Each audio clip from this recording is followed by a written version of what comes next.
Hey everyone, Tin Man here. Sorry for the long break. I've been away from the game for a couple months, so haven't made too many YouTube videos, but I'm back. Hope to be making more regular YouTube videos and streaming on a more regular basis. I've got an amazingly fun deck here, designed by Isomorphic. It's called 5 Stages of Destiny. It's a Piercing Grief deck, which is not something I think this game has ever really seen, where you use Piercing Grief to really great effect. The deck relies on not only Piercing Grief, but also Stonepowder Alchemist to trigger their revenge effects and get them back using Dark Return and Smuggler Stash, and to pull them out of the deck with Rise of the Challenge. And then you constantly buff them, you constantly play them with Destiny, and whenever you pick them back up from your Void with Dark Return and Smuggler Stash, you get to immediately play them for free and then draw a card off of it because of the Destiny trigger. Additionally, it buffs them up with Paladin Oathbook, so that, the first time you attack, it attacks as a 4-2, and then it revenges as a 5-3. And then you pick it back up with Dark Return, and it gets +2/+2, and it just gets out of hand really quickly. You gain a ton of life, you deal a bunch of damage, and draw a bunch of cards. It is so much fun and really quite strong. So I'm going to hop into some games here, and you can see how it plays. So like I said, I've been away from the game from a couple months here, doing some real life stuff, and in that meantime, I've decayed all the way down to, I think I started at Bronze 3, last weekend, and so I'm still struggling around in Silver because I've been playing some fun decks like this, but hopefully it'll still give you a good insight into kind of the gameplay, how it all works, and you can see the real power of it. Really abusing the Destiny triggers. Alright, so here we go. We're going second. Our hand is kind of 1 power short. You kind of want 3 power with this kind of a hand. We do have a Piercing Grief, which is great. It's kind of the key part of our deck. But we have, 3 in the main plus the 4 merchants, so I'm not really that concerned. I'm not going to keep it just based on that. I don't really like this hand. Let's redraw it. I think most 3 power hands would be better than this. Yeah, there we go. This is a much better hand. We get to play Paladin Oathbook on 2, Caradon Merchant on a 3 to grab our Piercing Grief, and we can throw back maybe Harsh Rule if it's not relevant. Looks like it might be relevant though, because we're up against Praxis. Well, we can see if we can find something else we want to throw back. A second Merchant's actually quite relevant because the first one can grab the Piercing Grief, and then the second one can grab the Smuggler Stash, which pulls back the first Merchant and the Piercing Grief, and that third Merchant then grabs the Dark Return, and you can just start, chaining off merchants together. Alright, so let's play Crest. Gonna scout for a power. Yeah, I like power. Pretty much have everything else we're gonna need. Grenadin Drone. So it looks like a Praxis tokens deck, so we definitely want to keep Harsh Rule.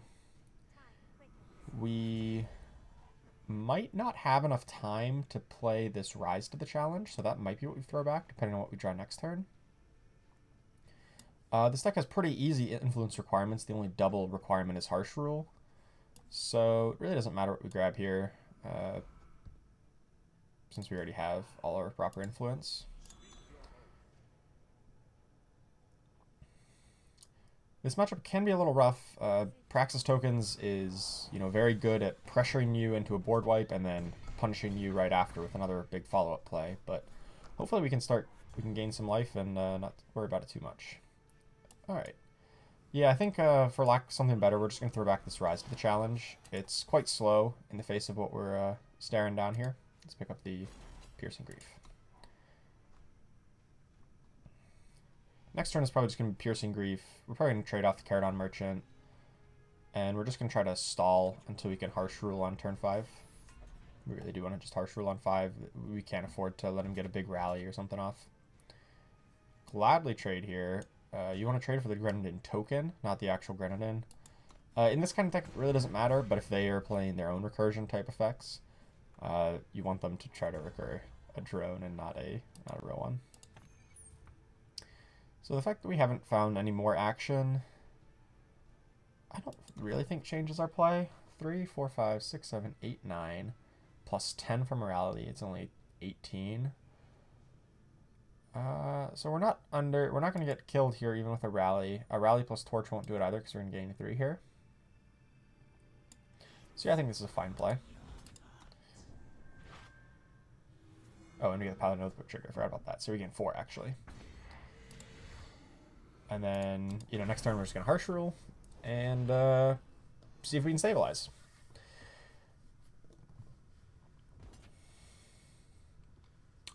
He could rally us down to 7. Looks like he chose... He did have a stop, so he probably has a rally or a torch, but chose not to deploy them. Alright, there's clearly no sense in not harsh ruling here. Although he did correctly not commit more to this board. You know, if he'd played another guy, or just throwing a guy away.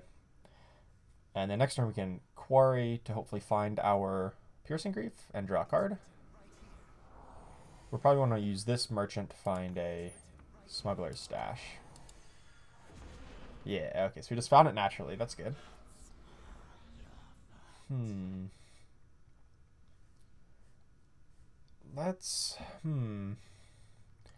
definitely just going to attack the Piercing Grief. That's going to happen.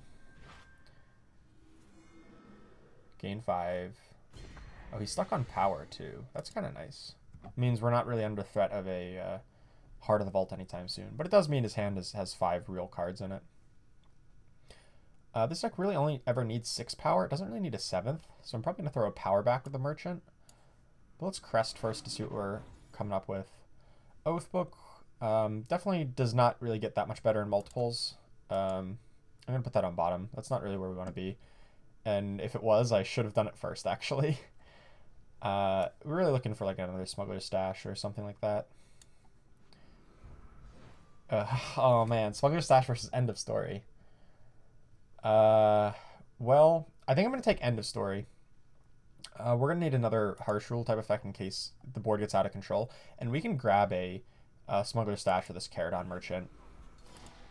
Whereas we can't grab a Harsh Rule type effect with the Caradon Merchant. So, we'll do that. And let's take a look at our Void. So if we would Smuggler's Stash next turn, we can pull back a Piercing Grief and a Merchant. That next Merchant grabs us a Dark Return, which can pull back Piercing Grief one more time. Yeah, let's just block here and Harsh Rule again. Ooh, actually, this makes more sense.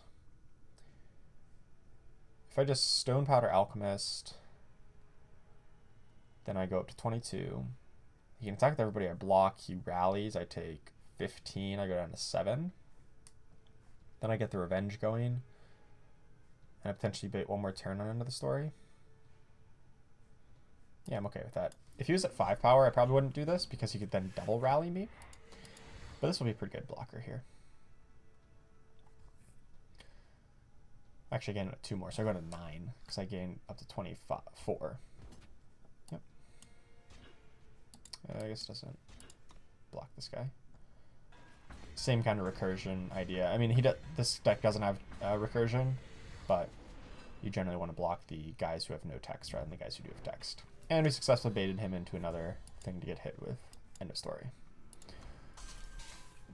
Now, hopefully he's lower on gas, and he's going to play, like, you know, not quite as scary of a spell. And then we can Smuggler Stash, which draws us a card.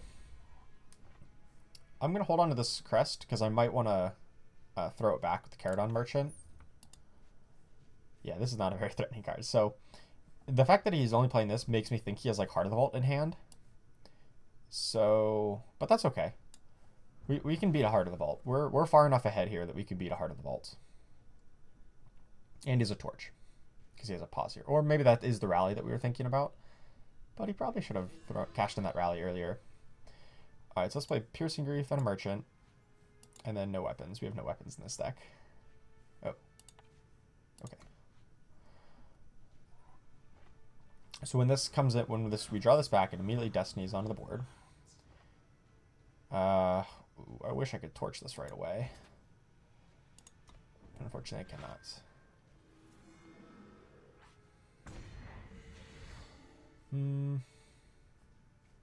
Maybe it does make sense to play this power. No, I don't think it does. We'll just end the turn here.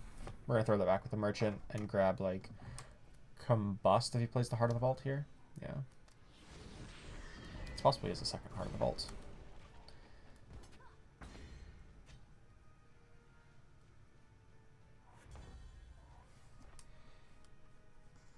Okay, well now I can play the Scout power. Because I've got another power to throw away. Quarry? Sure, I'll keep that. Let's Merchant the Seed of Glory away. Actually, I'm just going to grab the Dark Return. This actually forces him to trade for the Piercing Grief and draws me an extra card. Right? Because Piercing Grief becomes a 7/5 and then becomes an 8/6. And then if he doesn't block, I just torch him and win. Man, look at that value. Look at that value. Haha. Alright, and torch, go upstairs, get the win. Nice. Alright, so despite the fact that our opponent had a pretty sweet, you know, opening draw, we were able to get there. Oh, man, and I got the achievement. 100 cards from the market. Shows you how much I've been playing. Only about a couple days here. Since Fall of Argenport came out. Ooh, and a chest upgrade. I played just one game earlier today, so it's not my first one of the day, unfortunately. Had to do a test run. Let's run another game or two. Yeah, this we're only about 11 minutes in. We got plenty of time. I generally like to keep my videos around, yeah, 20 minutes maybe. Run about 3 games. 2 or 3, if depending on how long they go. But yeah, that really highlighted the power of the deck with, you know, Dark Return being such a powerful card that, with the Destiny trigger, because it not only gets your guy, plays the guy, and then draws you another card. It does a whole lot for this deck. This hand, on the other hand, it has a Scout and 2 Quarries, which kind of makes me want to keep it. Alright, I'll keep it. Let's Scout. We're looking for a Justice Influence. That is not a Justice Influence. This might backfire if we don't find power. But I think the upside of this hand is quite high. Alright, Crest of Fury. So he's probably like some kind of Kenedin's deck, or like some mid-range to control Skycrag deck, not an aggro Skycrag. Alright, there we go. Grab Crest. That is our power and a Justice Influence. Unfortunately, it's not untapped. It's, or I guess it is depleted. So we cannot play Whirling Duo next turn. But that's alright, we'll just keep playing Quarries. Quarries are good because they also fuel your Void. Maybe I stand corrected. Maybe he is aggressive. You generally want to Quarry before you Scout. Yeah, Stonepowder Alchemist is a good one. That's going to really help prevent any kind of aggression here. I really hope we're going up against an aggressive version. This deck is very good against aggro decks with all the lifesteal. Yeah, I'll take another power. We do want to get up to 6. So that'll be our 5th. And it's our double Justice, which is the only influence requirement we really have. It's, you know, 1 fire, double Justice, 1 shadow is what we need to cast all of our cards. Drone, sure. Oh, it looks like he's a Haunting Scream type deck. Okay, I can live with that. So, I could Quarry plus Stonepowder Alchemist. That's probably best, right? Or Whirling Duo and Crest of Chaos, but I really don't want to trade Whirling Duo in for 3 of these guys. I guess I want to Quarry first if I'm going to do that. Annihilate. Just like to have some removal spell. I guess it's actually not that great against him, right? Oh, End of Story. That is a card that I want to keep. So I'm not going to play my Scout. Well, I wasn't going to anyway. But if it was a card, if I really didn't want it in this matchup, I'd probably Scout it to the bottom. So hopefully I can just block here. Oh, Bandit Queen. Oh. Good thing we have an End of the Story coming. Yeah, I'm just going to jump. 1, 2, 3, 4, 5, 6, 7, 8, 9, 12. Oh, crap, we're really low. Maybe Annihilate's not actually good in this matchup. All of his good cards are double colored. Yeah, maybe it's not that great. Torch? Sure. I think I just play Whirling Duo attack. Take 3, 4, 5, 6, 7, 8, 9, 10. Survive at 2. I'm dead to like anything else. Ugh, that's not great. If I hold it back, I'm just... Well, I'm dead to torch either way. I'm dead to combust if I hold back. I'm not dead to combust if I attack.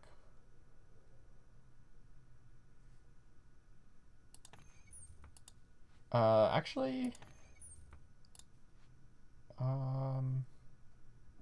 It's better to maybe play the Merchant to ensure that I can try to cast this End of Story next turn. This is a tough spot. I think I'm just gonna... I think I just have to Whirling Duo attack. I feel like he has a Combust. And I really don't want to die to a Combust here. Oh, he just has another Bandit Queen. Okay, no line I could possibly take him to beat a second Bandit Queen, so you got it.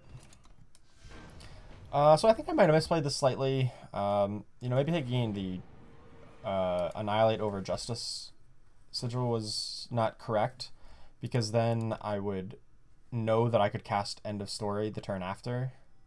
But I didn't know that at the time because I didn't have End of Story. Yeah, I guess, and if I had a Harsh Rule instead, because I have 4 Harsh Rules in one End of the Story, yeah, it might have been a little bit better. This is a funny hand. I don't have all of my influence requirements, but I have 3 Alchemists. That's got to be good. Let's keep it. We can cast them, and we can cast Cull the deck. Unfortunately, this doesn't put that in your Void. That would be too good, right? If it put the cards you didn't want in your Void.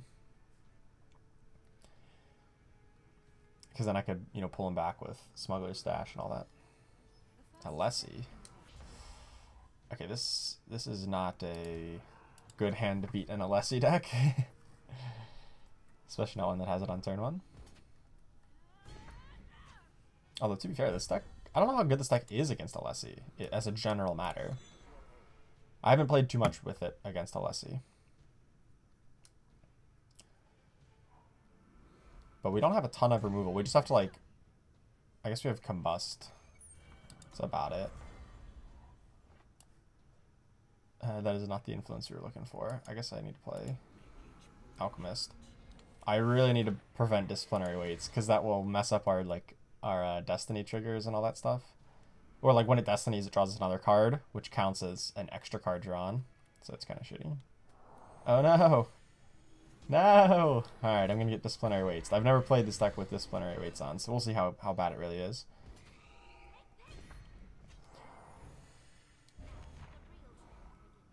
Ooh, Dark Return. That's not what we were hoping for. To get weights on. Alright, so we really need to just get a harsh rule here, right? Alchemist, I'm going to keep that on top. Because it'll Destiny. Alright, let's just play more Alchemists. This will just stall until we can buy some time to call the deck for a harsh rule, hopefully. I'm not going to block here, we'll just take it. But unfortunately that does mean that whatever I draw off the Destiny trigger will get its cost increased. But now we can attack back for 3. Alright, let's call the deck.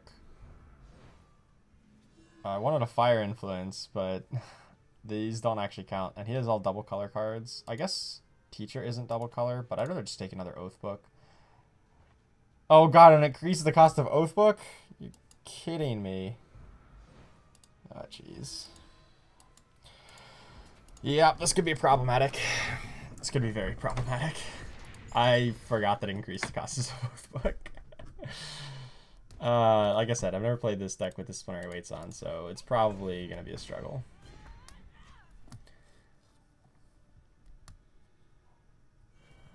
Wandering Wisp.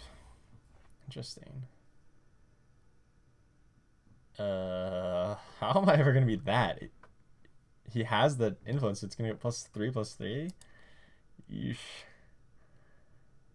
Alright. I guess I can Merchant for Nothing relevant. This is bad. This is bad. Alright, I think I might just have to Piercing Grief.